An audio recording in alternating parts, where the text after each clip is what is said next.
अवध उत्तर भारत का ऐतिहासिक क्षेत्र था, जो अब उत्तर प्रदेश राज्य का उत्तर पूर्वी भाग है।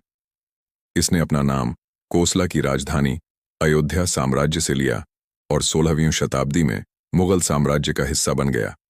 1800 में ब्रिटिश ने अपने साम्राज्य के हिस्से के रूप में खुद को अधीन कर लिया। 1722 में अवध का सूबा आजाद हुआ। मुगल सम्राट मोहम्मद शाह ने एक फारसी शिया को सादत खान को अवध का गवर्नर नियुक्त किया। सादत खान ने सैयद भाइयों को उखाड़ फेंकने में मदद की।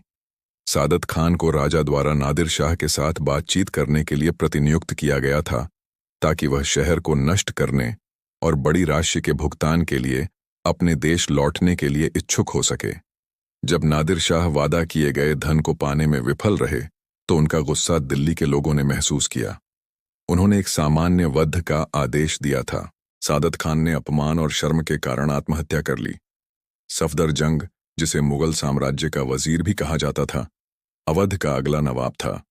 वह अपने चाचा शुजाउद्दौला द्वारा सफल हो गया था। अवध राजा द्वारा एक मजबूत सेना का आयोजन किया गया, जिसमें मुस्लिम और हिंदू, नागा और सन्यासियों के साथ साथ शामिल थे।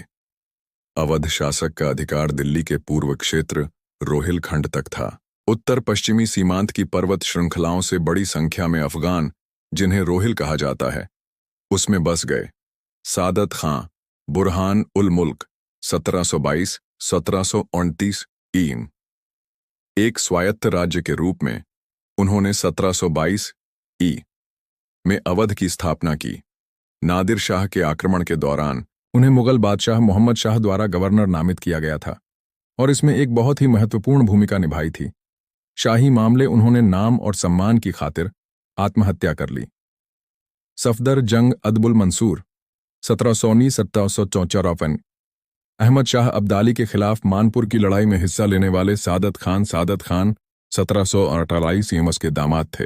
शुजाउद्दौला 1764-1775 सफदर जंग का बेटा, वह अफगानिस्तान के अहमद शाह अब्दाली का सहयोग था।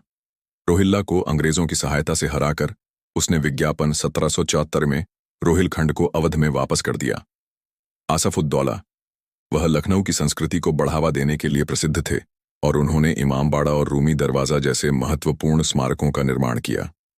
उन्होंने अंग्रेजों के साथ फैजाबाद 1755 संधि का समापन किया। वाजिद अली शाह, उन्हें व्यापक रूप से जाने आलम और अख्तर पिया और अवध के अंतिम राजा के रूप में कहा जाता था, लेकिन ब्रिटिश लॉर्ड डलहौजी को गलतफहमी के आधार पर हटा दिया गया था। शास्त्रीय संगीत और नृत्य शैलियों के कालाका बिंदा भाइयों जैसे कलाकारों के साथ वहां के दरबार में स्पॉट किए गए।